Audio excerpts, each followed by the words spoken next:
गिरिवरधारी जय गोपीजन वल्लभ गिरिवरधारी यशोदानन्दन व्रजजनरञ्जन यशोदानन्दन व्रजजनरञ्जन यमुनातीरावनचारी यमुनतीरावनचारी जय राधा माधव कुञ्ज बिहारी जय राधा माधव कुंज बिहारी। हरे कृष्ण कृष्ण कृष्ण हरे हरे हरे राम राम राम हरे हरे हरे कृष्ण कृष्ण कृष्ण हरे हरे हरे राम राम राम हरे हरे। हरे कृष्णा कृष्ण कृष्ण हरे हरे हरे राम राम राम हरे हरे हरे कृष्ण कृष्ण कृष्ण हरे हरे हरे राम राम राम हरे हरे। जय राधा श्याम सुंदर जय राधा श्याम सुंदर राधे। जय प्रहलाद नरसिंह जय प्रहलाद नरसिंह जय प्रहलाद नरसिम्हा जय प्रहलाद नरसिम्हा जय प्रहलाद नरसिम्हा जय प्रहलाद नरसिम्हा। जय गौरानित्याय जय गौरानित्याय जय गौरनिताय गौरनिताय गौरनिताय जय गौरनिताय। जय जय प्रभुपाद जय श्रील प्रभुपाद जय जय प्रभुपाद जय श्रीला प्रभुपाद। की जय श्री प्रभुपाद की जय अनंत कोटि वैष्णव की जय जय। हरे कृष्ण हरि बोल Vaishali Mata ji you are in Durban what is the time It's 9:35, Mataji, morning. Morning okay good Yes. Timing good I good finished my chanting from 4 to 6 in the morning for Ekadashi. Oh, Hari Uh, Bol. That's great. That's why yes. your Lalji Maharaj looks very beautiful today. Yes. Very Actually, nice. I'm really happy because of you, Yas, and No, luckily I got him that's with me. fine. I'm So, just an instrument. He wanted to come with you. yeah. The way he took away the money from my Prabhu, I was wondering he's there actually. Okay, let's Mm, see this. Okay, Mataji. lesson 4. So we have completed lesson 4. Hare Krishna Sanjita Mataji. Thank you for joining. Krishna Matani. Sorry for late, Mataji. I was doing Only that. only few gems are remaining now with me. Mhm. Most of gems I have lost. Okay, so we have just completed lesson 4 and we are going to start today with lesson 9. So this is the syllabus of the Gita Nusram and as per that we are moving. So it might not be in a chronological order or it might seem a bit weird, but that's how the global syllabus is. And because they have completed the other chapters in the previous Gita Nusram competitions, maybe that's why they have kept it like this. So, if you want to have a look into the other chapters or if you want to take this course, please do that because it's very nice course. So, I would recommend. Okay, so I will let you know what we learned in our few last 6 classes. So we learned about the atomic soul, the introduction of the atomic soul, and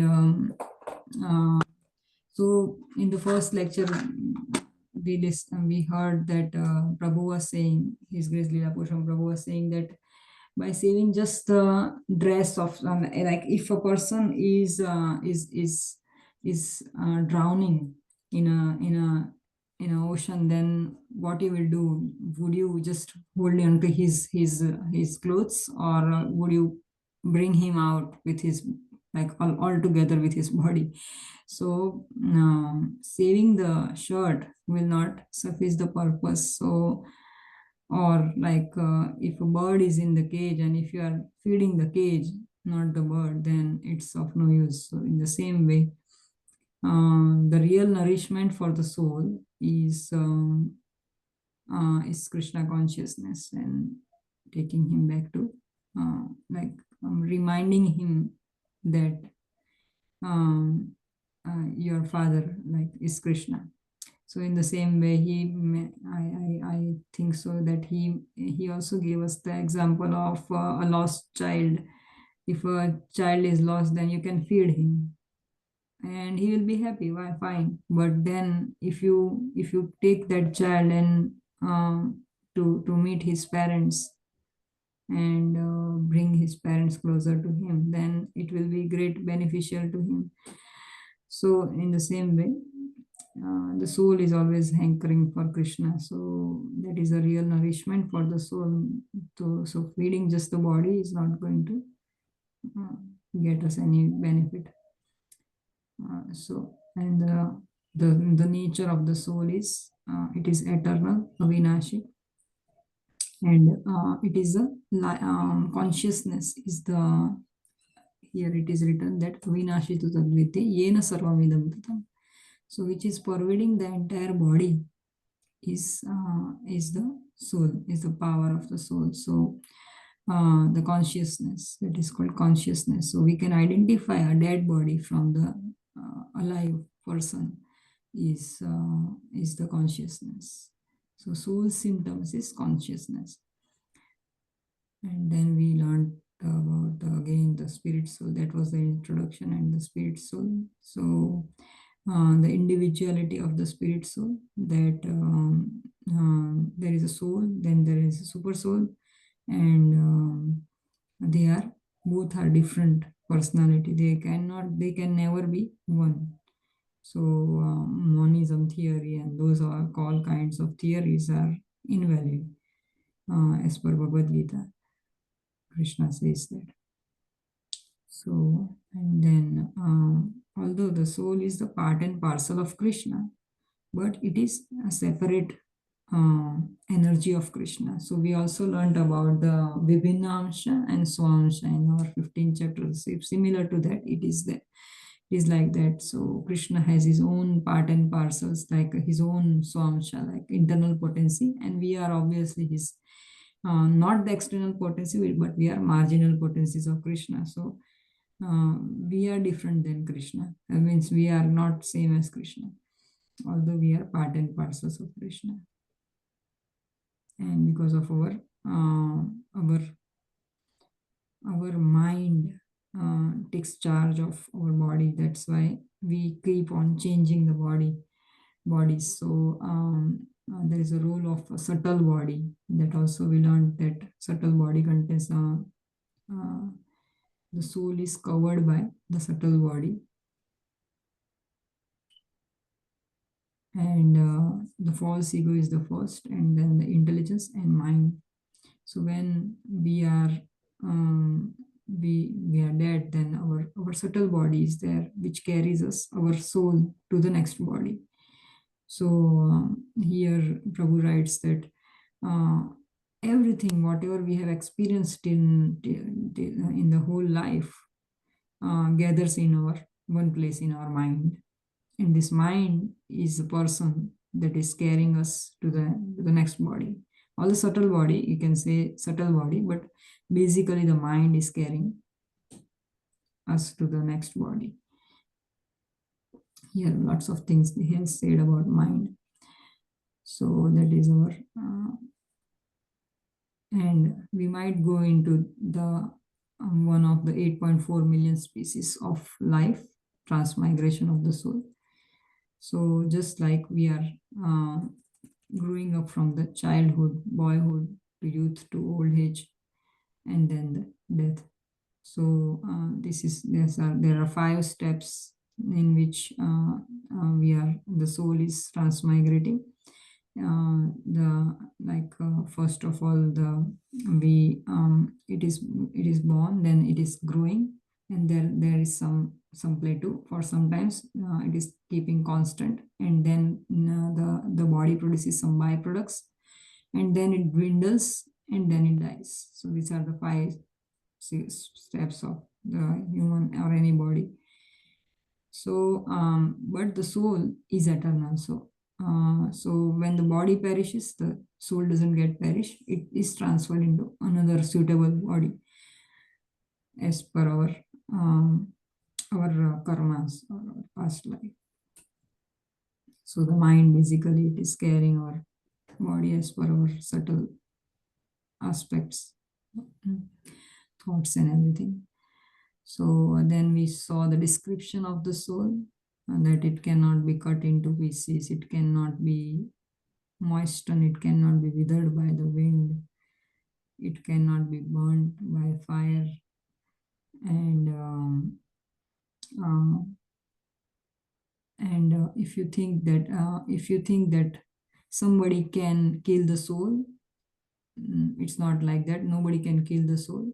Or if you think that the soul has killed someone, this shloka means that so that is also not possible, because soul can never kill anyone.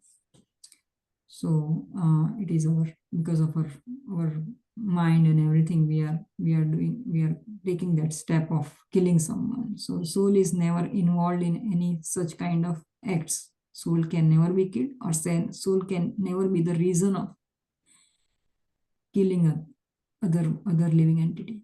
So also that doesn't mean that we can kill somebody incessantly, right?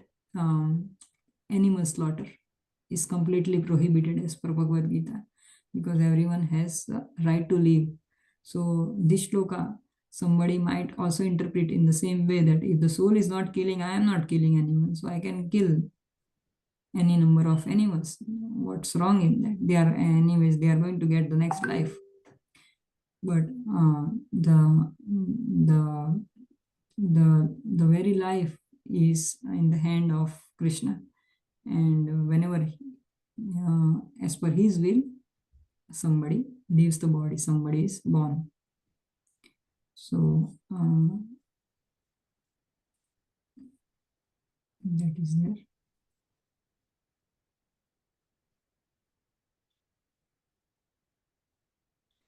Okay, and then we learned that soul doesn't have the yes, soul doesn't have soul has the form. That's why we are all having a form, just like our clothes have some particular shape, because we are having 2 hands, 2 feet. So our pants and our shirt has some shape. In the same way, dogs' clothes are different. So as per the body, the clothes are made, and how the body is made as per the shape of the soul.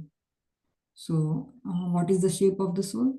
As per our karma, we are making our next body ready in this life. So that subtle body is already there. So then Krishna has to just give a particular Panch Mahabhut body to the gross body. So that makes his work very easy, because of our subtle mind and body, our thoughts. So whenever we are like Prabhu gave us example of whenever we are also making something like this mobile. If you want to make an iPhone or something, somebody has to make a car, then he has thought of what he's going to have in that. Or we are cooking something, we are making a cake, something. So we are having that. We have already figured out what kind of thing we want. They showed a building there. When we are making a building, then also we are having some particular thought, and that's how we are accomplishing it. We are having a plan of our house, and then as per that plan, we are building that house. So that is in the subtle aspect. It is already there. It has already built. But then we are actually materially doing it. So, so then we learned about the body, how we are, how our senses are acting, how important is our intelligence to invest in Krishna. If we consider the chariot as our body, consider the body as a chariot, then our senses are the 5 horses of the chariot, and the mind is the driver, and mind, intelligence is the driver, mind is the lasso, okay, the strings, this, and ropes, these are the lasso, and this is intelligence, the driver, and the soul becomes helpless if our senses are not controlled. Then if the horses are just running here and there, if this intelligence doesn't ask horses to doesn't have any control over the horses, then it will go anywhere. And then the soul becomes very it is a miserable condition. His condition is very miserable. So instead of that, if our intelligence is invested in Krishna's supreme will, then we can guide our horse senses in front, and like in a proper way. So then this we already learned. So in short, then in Krishna, in 2.29, Krishna says that it is very difficult to understand the soul. Some people are seeing soul as a very amazing. Some people are speaking the soul, like right now I am speaking about the soul as amazing, and some people are speaking, hearing, but still they are not able to understand, just like me. I'm not able to understand what is soul. So, and I would recommend that you all should try to answer all these questions. So actually we were going to answer these questions, but I was not sure that if we all have read or not. So but it will be very nice if you can complete these questions. It will be very good exercise for you also for the self-realization. And please read this story. This is also a very amazing, very nice story of King Chitraketu. I hope you might have heard of that video, last video, chapter 4. And please answer these questions based on the story. Okay, any questions? So we'll move to chapter 9.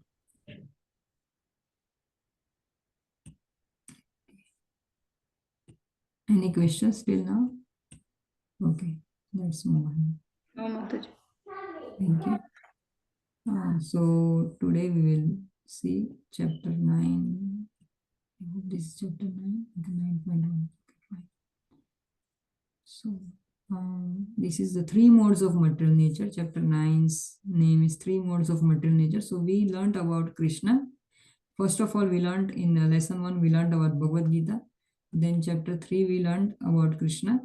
And then chapter 4, we learned about the soul. And now about the Prakriti. Chapter 9, 3 modes of material nature is the main part of material nature.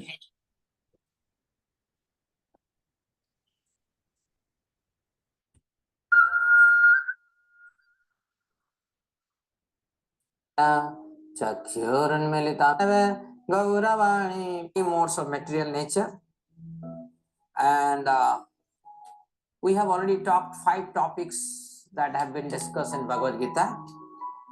And we have already discussed 3 topics, Iswara, Jiva, and Karma in the form of yoga system, right? Where we ended last lesson as Bhakti Yoga. So that is the best activity in connection to Krishna we can do. That's why topmost yoga system. In this video, we will covered three modes of material nature or Prakriti. And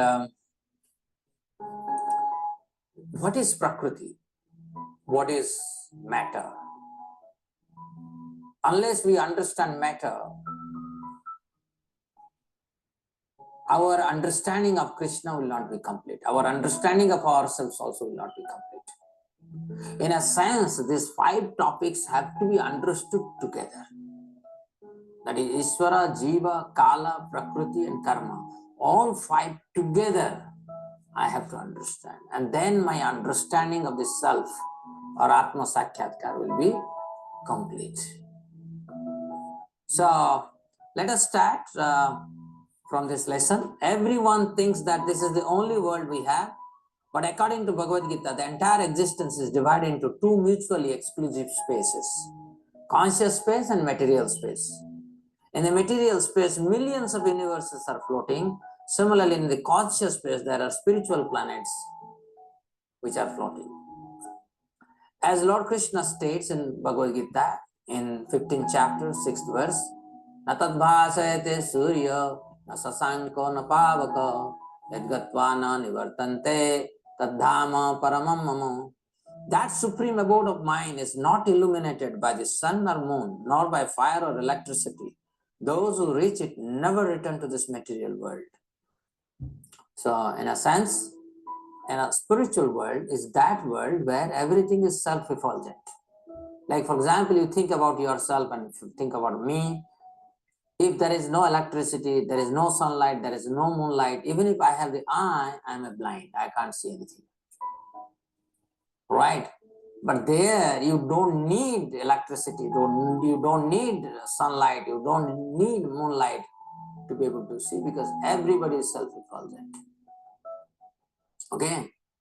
So this is the spiritual world and there is a material world. In the material space, we have unlimited universes, not only one universe that we have here in which we are situated.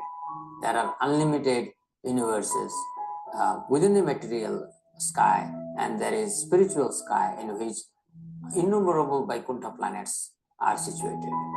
So this is the wonderful opulence of Krishna. Okay.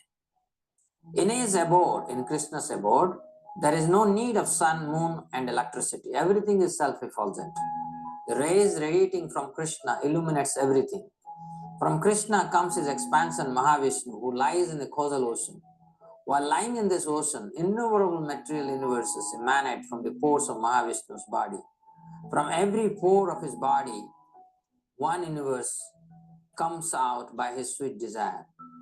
For Mahavishnu, these universes are like mustard seeds. Thus, effortlessly he creates these material universes. It is there in Brahma Samhita which says, Ya karanar navadale vadati sma yoga nidram ananta jagadanda saroma kupa adhara saktim avalambya paramsa murtim govindam adi purusham tamaham bhajan. Ya karanar navadale. So that Mahavishnu who is residing in the Karana Sagara, from his pore, the next verse is Esvaika Nishvasta Kalam Athavalambya Jivanti Loma Vilaja Jagadandanatha Vishnur Mahan Yayasya Kalavisesa Govinda Madi Purusham Tamaham Vilan. Nishvasa Esvaika Nishvasta Kalam Athavalambya. As he inhales, as Mahavishnu inhales from the pores of his body during that inhaling period, many universes in the seed-like form they come out, and by his sweet will they grow, and he enters further as Garbhodaka Sai Vishnu into each of these universes, and universe expands. Just like soul enters into the first cell conceived by father and mother in the mother's womb, grows because of the presence of the soul. Similarly, the universal soul or the super soul, when it is present in the universal egg, then the universal egg grows, and then the Brahmanda, the way it is now appearing, is the ultimate manifestation of that ultimate cause. Within any material world, living entities are driven by three modes of material nature, namely goodness, passion, and ignorance. Nobody, including Lord Brahma, is a free individual. Everybody is forced to act helplessly under these three modes. In this chapter, we will discuss the nature of three modes and the process of getting freed from the influence of these three modes. So, just what are these three modes that we need to discuss? But before I talk about this, what is matter? For example, if I ask you, where do you see me? What you will see? What you will tell? You will say that I am seeing you, or I am seeing you in the YouTube channel or in this video, right? But actually that is wrong. We all see within ourselves. We don't see externally. Suppose I am seeing something in front of me, doesn't mean that I see the external world. What I see is the information that is there outside in the form of light, in the form of sound, in the form of touch. They excite me through various sensory perception system that I have. And then I have the experience of the data that is reaching me. So I see within myself. This is the first thing you must know. So that's why in our Vedanta it is said, the world is within us, world is not outside us. Okay. But what is that within? That I have a two personality. One as a soul, I'm spiritual. And as an embodied being, I also identify myself with this material body. So when I see within my spiritual self, then I see the spiritual realm, the spiritual sky. But when I see within my material body, I see the material world, or according to my consciousness, material world manifests within me. So the world of my perception is generated according to my perverted consciousness within me.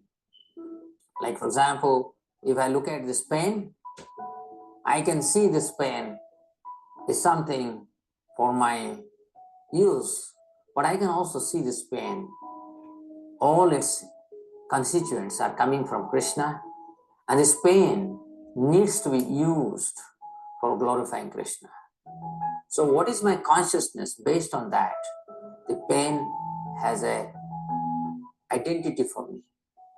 I can see directly through this pen Krishna, or I can be very attached to my pen. Oh, this is my pen, right?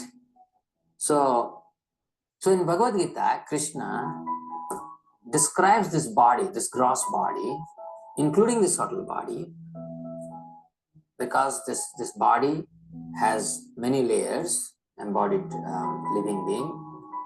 And so in 7.4 he says, Vimirapo nalo vayu kammano buddhirevacha ahankara iti amme vinna prakrutirastada. So this is 7.4, and Krishna is saying Bhumi, earth, Apo, water, Anala, fire, Vayu, air, Kam, ether, Mana, mind, Buddhi, intelligence, Ahankara, false ego. Altogether, these 8 constitute my separated material energies. So this is the definition of matter. And he's saying, Bhinna Prakriti Rastata, this material nature is separated energy of Krishna. So what is meaning of this separated energy? This energy will not be there without Krishna. Without Krishna, this energy has no sustainability. But because this energy is separated, this is a separated energy. This energy is not within Krishna. So because of that, Krishna allows us to live within this energy while forgetting him. Because this is a separated part of Krishna. So there is a provision that although this is Krishna's energy, this material energy, but we can forget him. And that is Krishna's kindness. Krishna doesn't want us to suffer because we do not want to remember Krishna. And if through his energy, material energy, we are still able to see Krishna, then again we'll suffer because we don't want Krishna.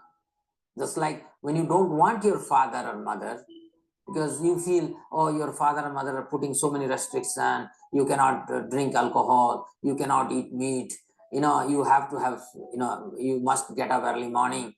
And you don't want those rigid rules.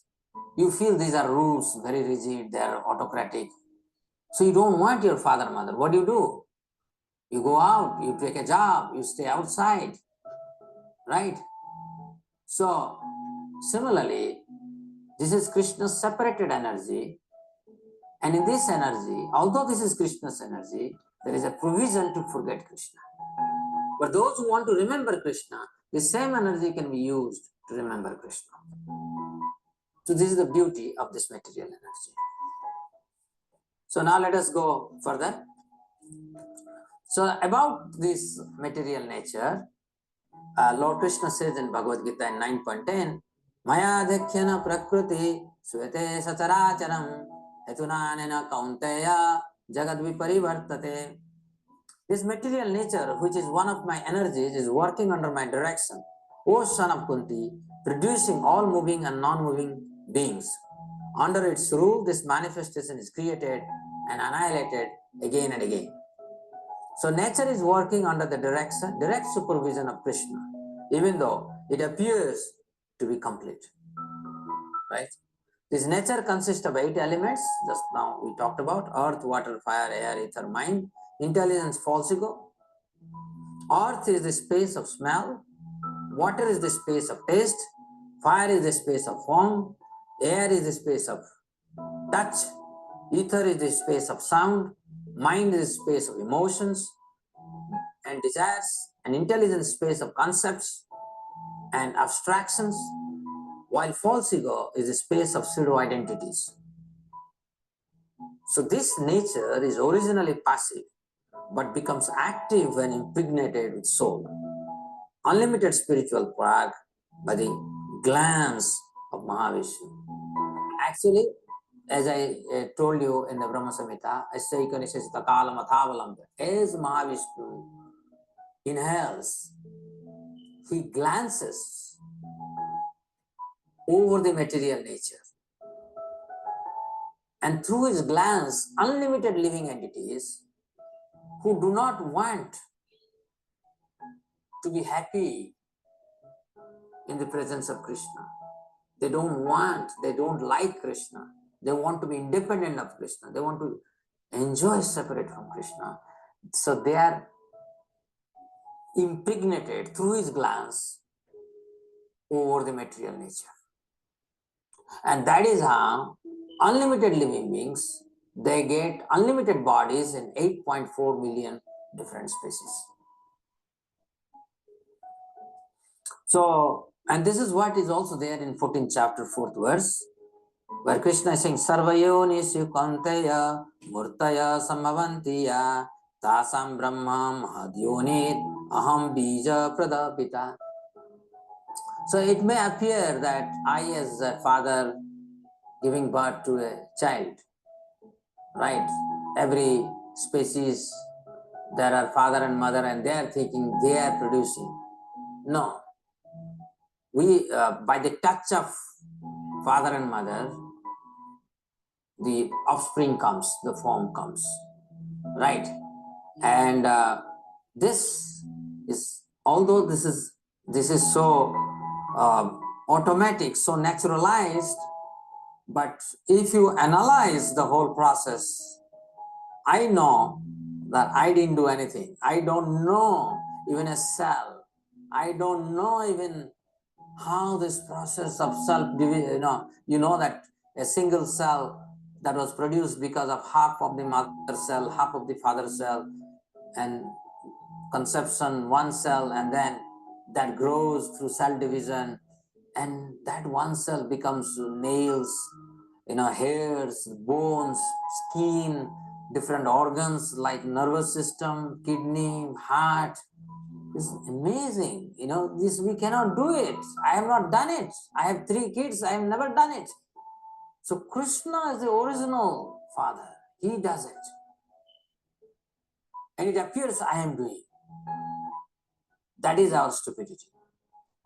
In this material nature, nothing will grow if there is no soul. It is because of the presence of soul and super soul that there are varieties of manifestations within this material world. This particular aspect of material energy, which is covering the soul, can be understood in various ways. It can be understood in terms of 8 elements described in Bhagavad Gita 7.4. This can also be explained using Bhagavad Sankhya, in which there are 24 elements. But there is another way to explain it using 3 elements. That is the 3 modes of material nature. These 3 modes of material nature can help us to qualitatively understand how soaked we are within the material energy. So actually there are so many ways we can talk about material energy, but in this video, we'll confine ourselves to describe the material energy in terms of 3 modes. That is mode of goodness, mode of passion, mode of ignorance. Sattva guna, raja guna, tama guna. Sattva guna is mode of goodness, raja guna is mode of passion, and tama guna is mode of ignorance. So we will talk about 3 modes in the next video.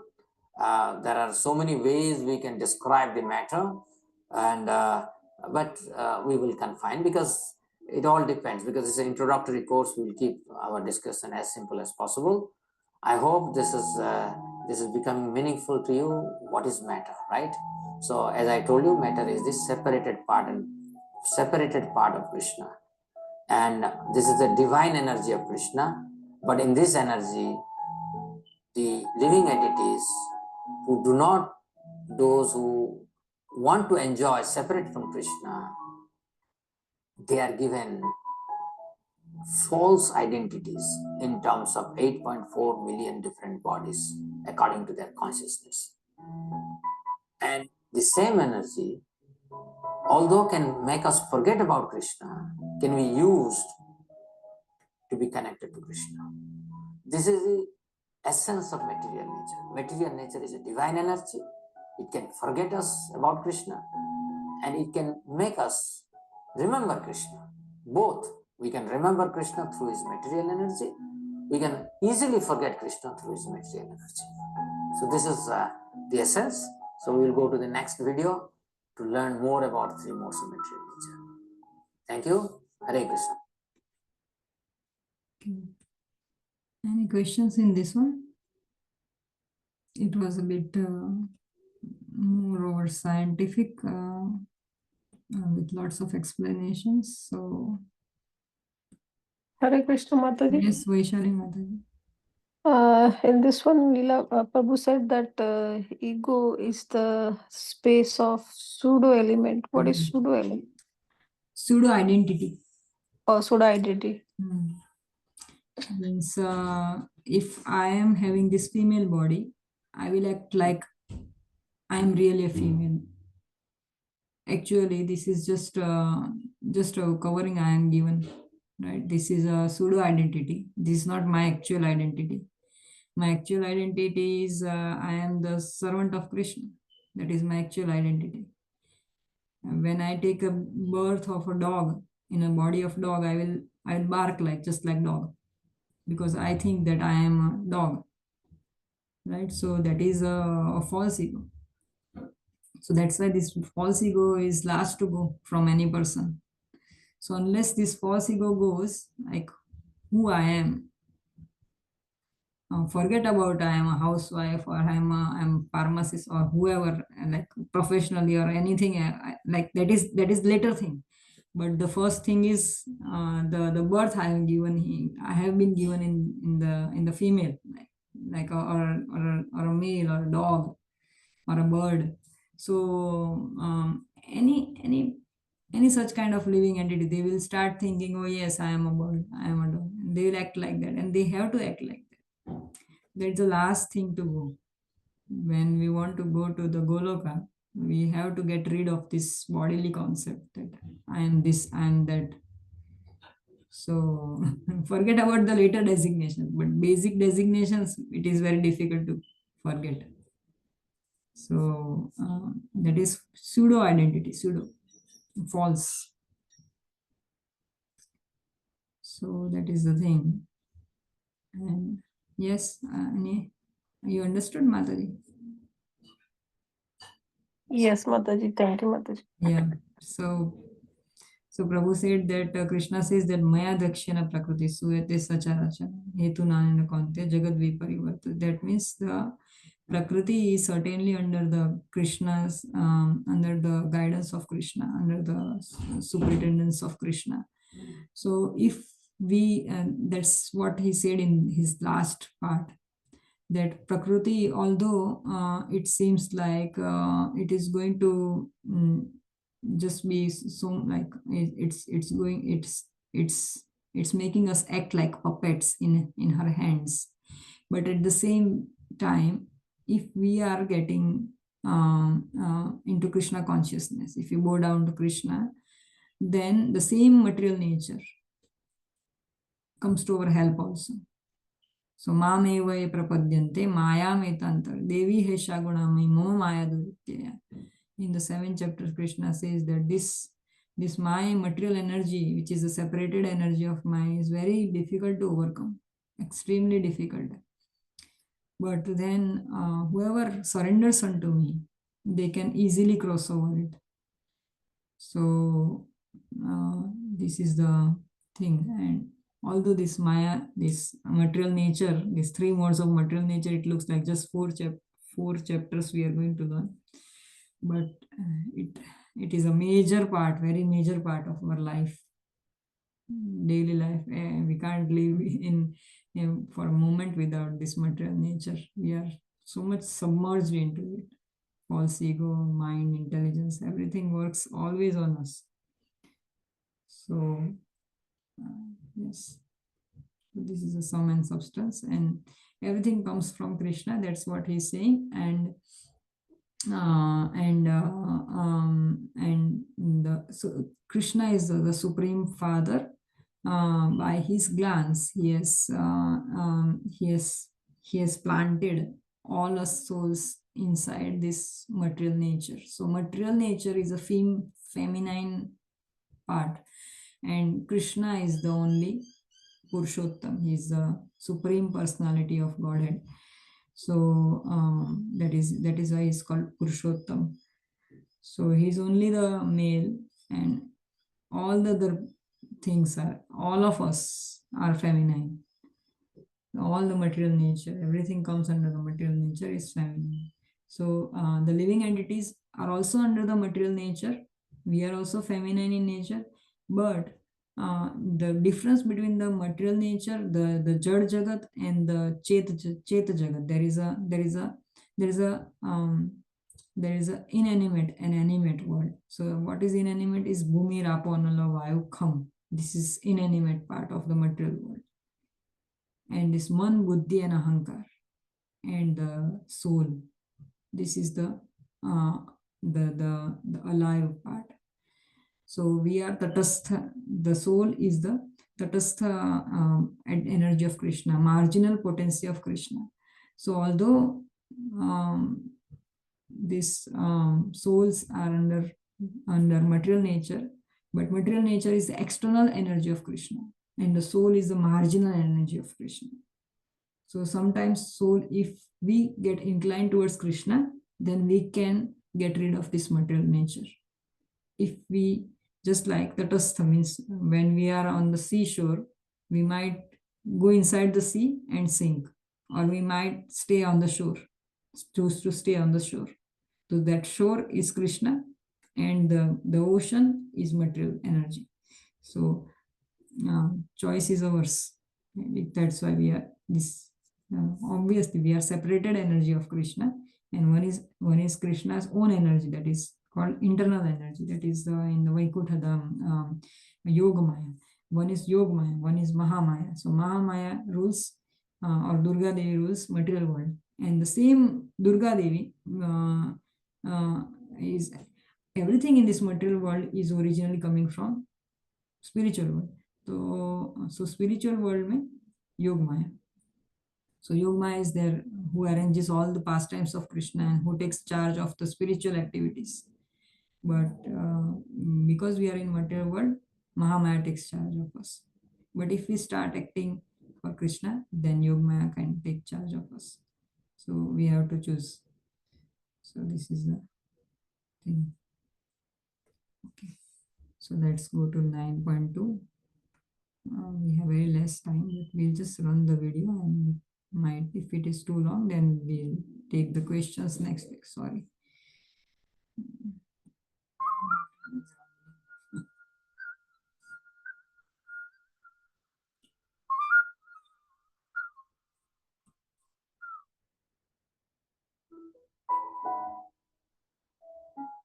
Iti namini Namaste Saraswati De Prakriti, and we are going to understand this Prakriti in terms of three elements: Sattva-guna, Raja-guna and Tama-guna.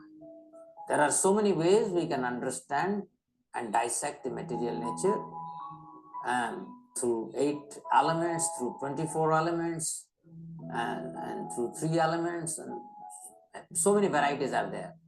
But we are confining only to 3 elements, and that is 3 modes.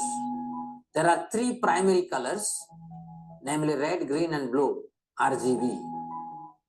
And various combination of these 3 colors in different proportion give rise to unlimited varieties of colors, right? This is RGB.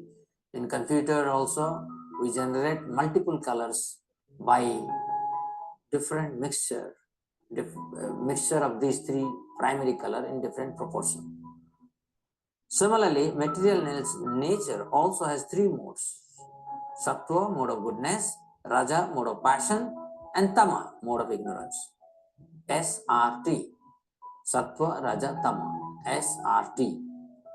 As an artist uses RGB to generate the impression of any other color which he or she wants to portray it, similarly, SRT produces 8.4 million different species in this world. Okay? So different combination of 3 modes, like we can say a plant is highly in mode of ignorance. Okay? Whereas you can talk about a Brahmanically, intellectually oriented person who is dedicated to the cause of the absolute truth, most likely consisting of primarily mode of goodness. And in between, you have 8.4 million different species based on the combination of 3 modes. This body consisting of 3 modes, and these 3 modes, they compete against each other. When mode of ignorance dominates, most likely you will be indulging in something destruction. When mode of passion manifests, most likely you will be indulging in something creative. Whereas when you are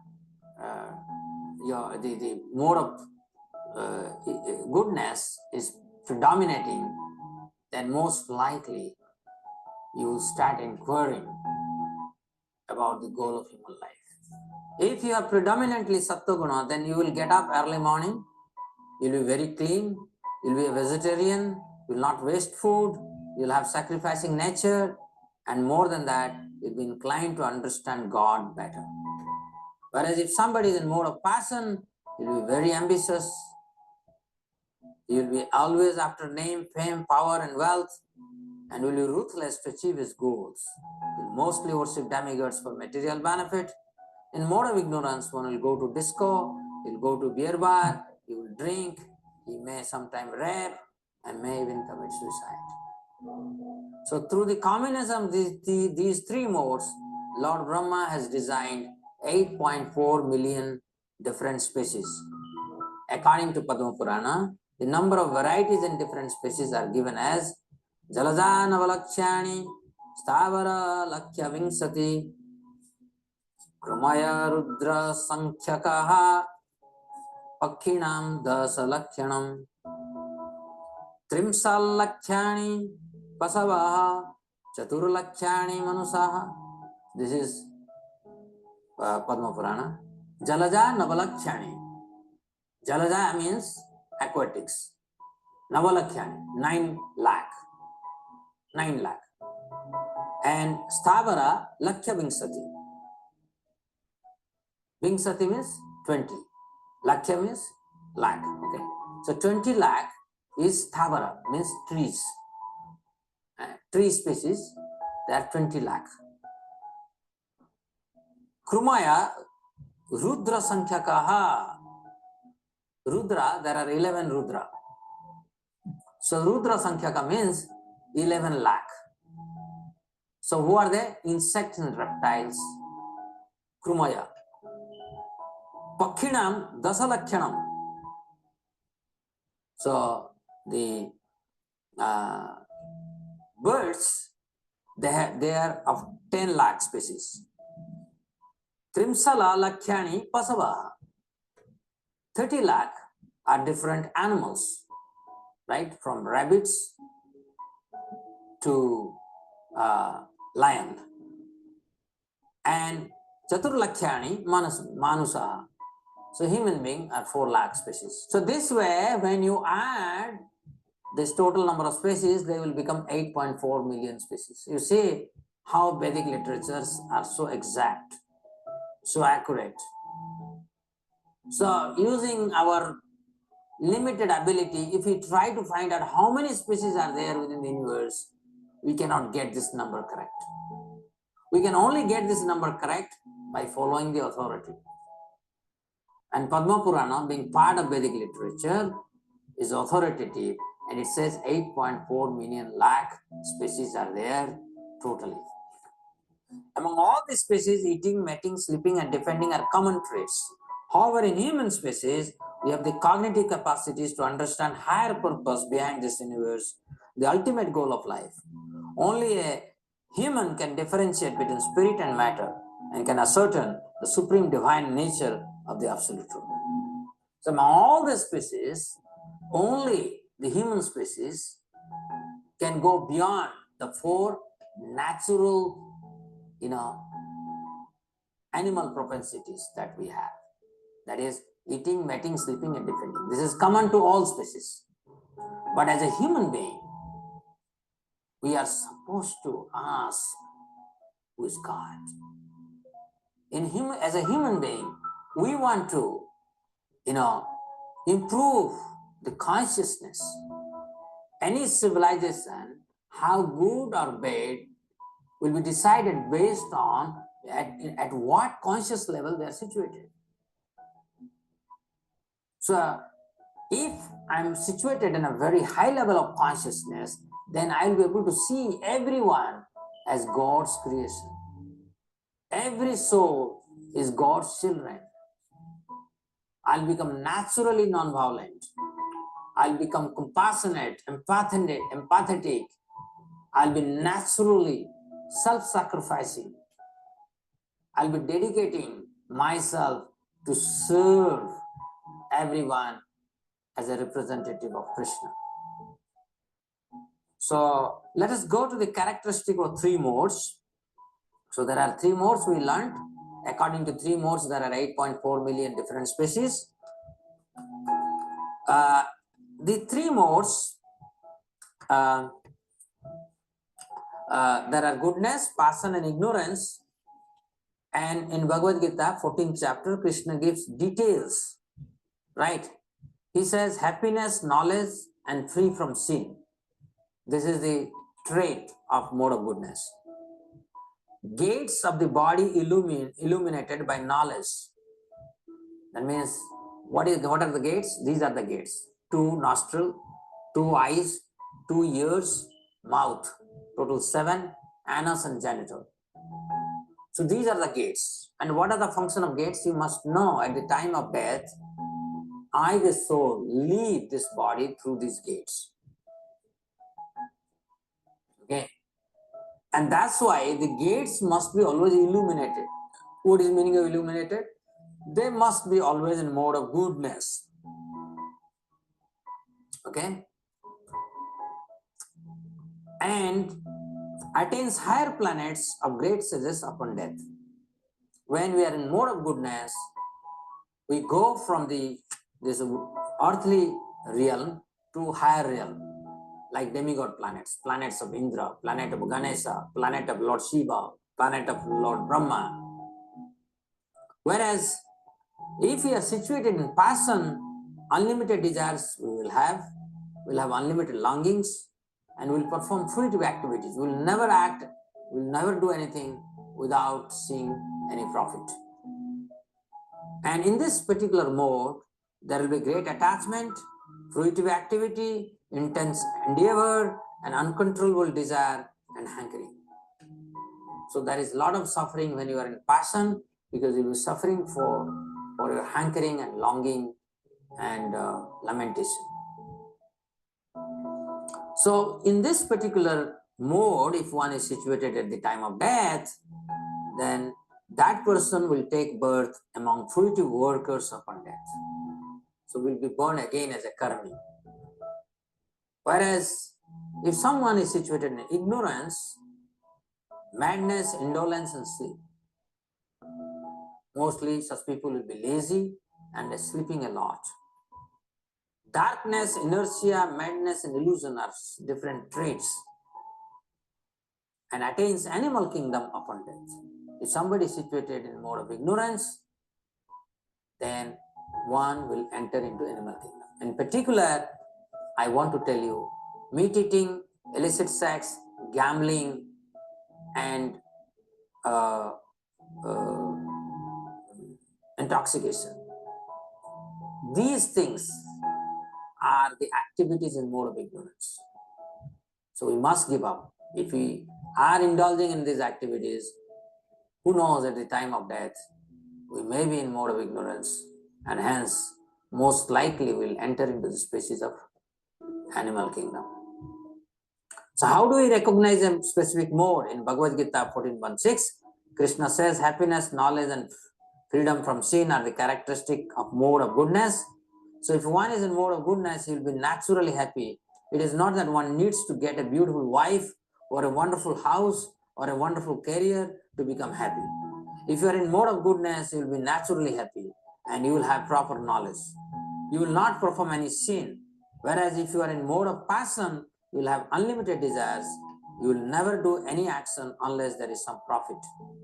In the mode of ignorance, a person becomes absolutely crazy and destructive and sleeps a lot.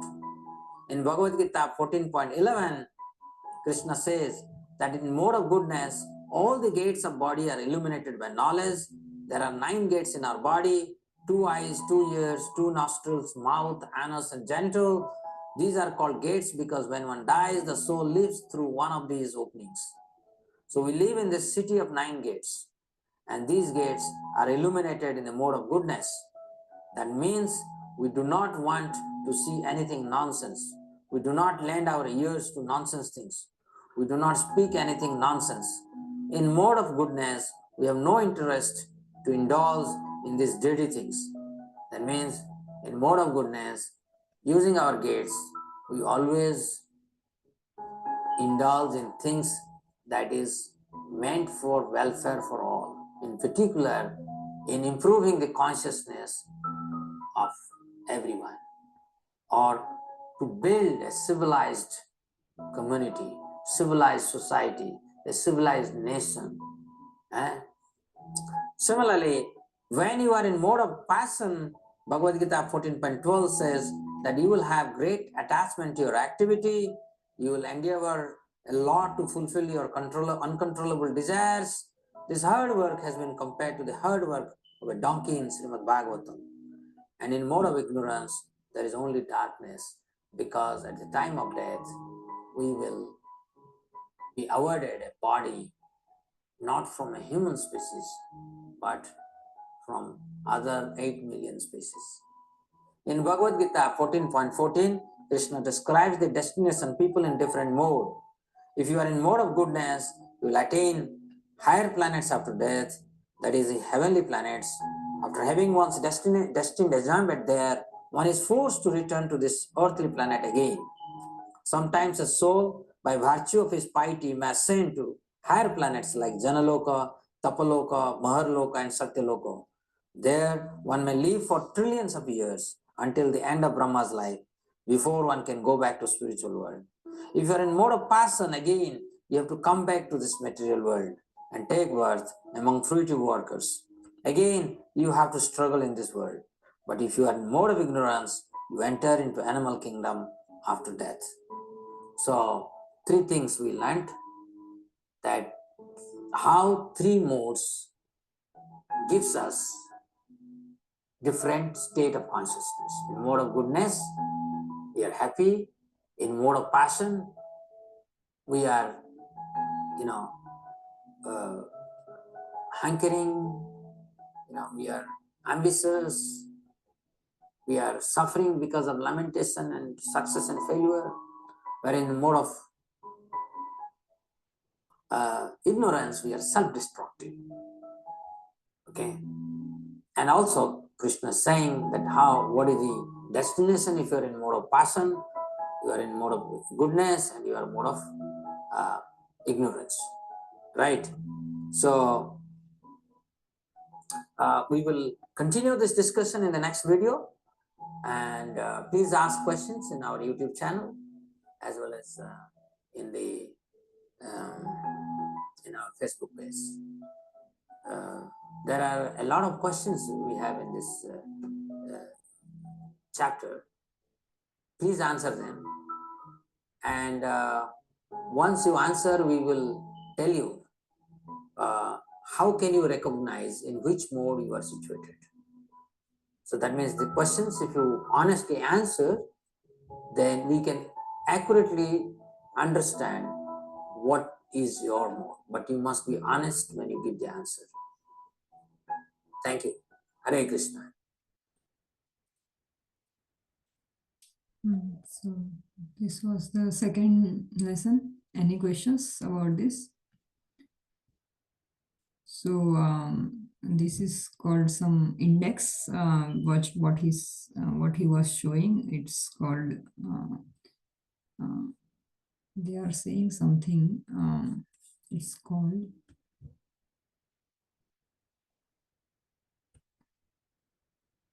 Some index. I have forgotten which kind of index, but there and then you in the documents in the document I will provide to you for chapter 9, there will be some questions at the end. If you fill that out, and then there will be some there is some weightage about like each of the marks and which question you have answered what with what option, and this is called GQ test. Yeah, so they have given it here also. I think I have already done that, so it is not displaying. So that is GQ. I'm forgetting the full form of GQ. So yeah, you can do that, and I'll find out the answer key for it, and so that you can understand in what mode you are. So it will show you which mode you are situated. Like if you are like the result will be in such a way that you are 20% in mode of goodness, 20% of or for 40% in mode of goodness, and then 30% in mode of like passion, and 20% in ignorance, like that. So the result will be there. So once we know this, we can modify ourselves. So if we are in more in passion, then we can become ignorant, maybe. Yeah. This is my GQ test. Yeah. So any question? Okay. Thank you very much. And We'll discuss the document part of chapter 9 in the next class. Okay, thank you so much for your time, and Thank you, Mataji. Hare Krishna. Mataji, do we have a class on Thursday? Oh, yes, yes. We'll just try reciting and take some questions, or if we have any difficulties. Hare Krishna, Vrinda.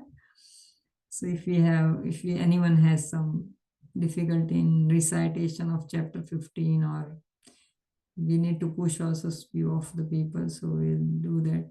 So by reciting, they might remember and they might send 2, 3, 4 more verses. That's Yeah, sure. Yeah, just we are having just 2 this week and next week. Then on 11th we are having the test. So yeah, just that. And after that we are having a long gap up to next year. Yeah, So Mataji. for We are the going to adults India, class, so I'm thinking like yeah. So for the adults class, we always have it on the every year. Children classes are running throughout year. Yes. okay, Mataji. Yes. Thank you. So what you are thinking, Mataji? No, Mataji, I am saying like we are going to India, so Yeah, no. Yeah, just on 11th we are completing, and then there will be maybe on 25th or so. We haven't decided yet, but there will be final ceremony. On what date you are leaving to India? 22nd, Mataji. 22nd November. Yeah, Mataji. Okay, we'll try to hold it before that if possible. But when then you can join from India Yeah, some. Mataji. Anyhow, from online I can join there. Yeah. Yeah, I know you are very sincere, and Radha also. Yeah. No, Mataji, please bless us, Mataji. We are not Mataji. We are No one to bless, Mataji. Thank you, Mataji. Only Prabhupada can bless us very well. Thank you, Mataji. Hare Krishna. doing. Hare Krishna, everyone.